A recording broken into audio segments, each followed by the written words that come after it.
ছাদ ঢালাই করার পর দুইটা গুরুত্বপূর্ণ কাজ থাকে, যে কাজগুলো হয়তো আসলে অনেকেই জানেন না। তো আজকের এই ভিডিওতে আপনাদেরকে ক্লিয়ার করে দিব যে দুটি কাজ আসলে কি কি।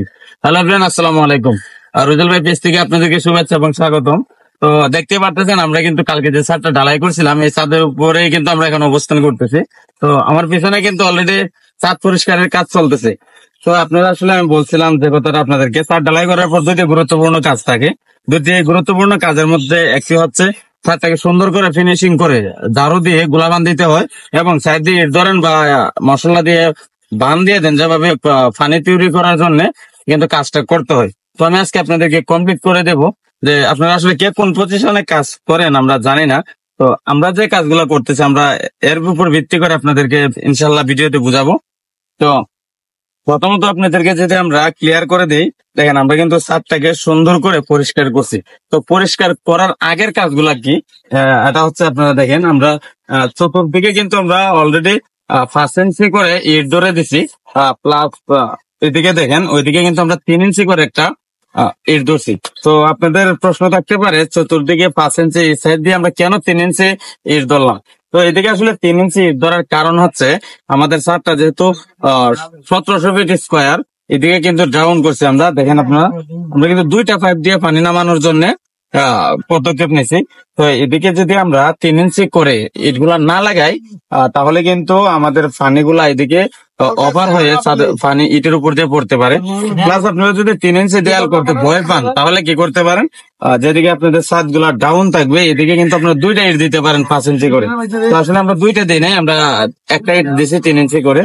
আর দেখেন চতুর্দিকে যারা এদিকে আছে আমরা কিন্তু 3 ইঞ্চি 5 ইঞ্চি ইট ধরছি, যেটাকে আসলে 3 ইঞ্চি করে বলা হয়। আর ছাদটা দেখেন আমরা যদি ক্লিয়ারলি বোঝাই আপনাদেরকে, দেখেন ছাদের মধ্যে আপনারা কোন রকম ওসকুস দেখতে পারতেছেন না, কারণ আমরা ছাদটা গাঁথুনি করার আগে কিন্তু কোদাল দিয়ে চাষটা সুন্দর করে আমরা ছাদটাকে সমান করছি, প্লাস আমি ঝাড়ু দিয়ে দিয়েছি। আর যদি নিচের দিকে আপনারা দেখেন অলরেডি কিন্তু গুলা বানানোর কাজ চলতেছে। আমরা গুলা এখন আপনাদেরকে আমি ক্লিয়ার করে দিই যে গুলা আসলে কিভাবে মারবেন। অনেকে আপনারা দেখবেন ছাদের উপরে যে গুলা ব্যবহার করা হয় এটা ঘন করে করে। তো আসলে ঘন গুলা দিলে কি হয় বা পাতলা গুলা দিলে কি হয় আমি আপনাদেরকে বলবো। আমরা যেহেতু ছাদটা কালকে ঢালাই করছিলাম গতকালকে, এখন যদি আমরা এখানে পাতলা করে গুলা মারি, তাহলে কিন্তু এই গুলাটা কখনো উঠবে না। যতই রোদ লাগুক এই গুলাটার ফাটল ধরবে না। আর আপনারা যদি ফুর করে গুলা মারেন, তাহলে এই গুলা কিন্তু অতিরিক্ত রোদের কারণে ফাটল ধরতে পারে, কিংবা কিছুদিন পরে উঠে পড়তে পারে। তো এখানে আরেকটি প্রশ্ন থাকে যে ছাদে আসলে গুলা মারা কেন হয়, গুলা ব্যবহার কেন করা হয়, ফিনিশিং দেওয়ার জন্য?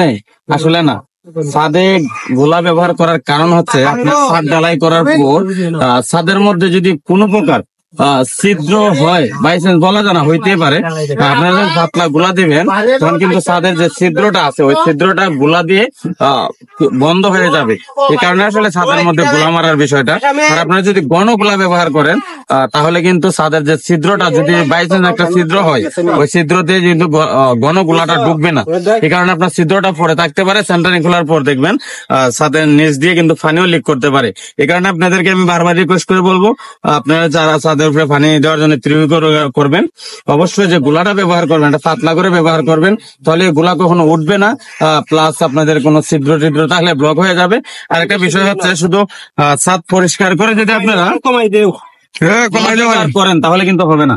ছাদে গুলা ব্যবহার করার আগে কিন্তু ছাদের মধ্যে পানি মেরে নিতে হবে, নয়তো কোন কোন জায়গায় ডাউন আছে আপনারা বুঝতে পারবেন না।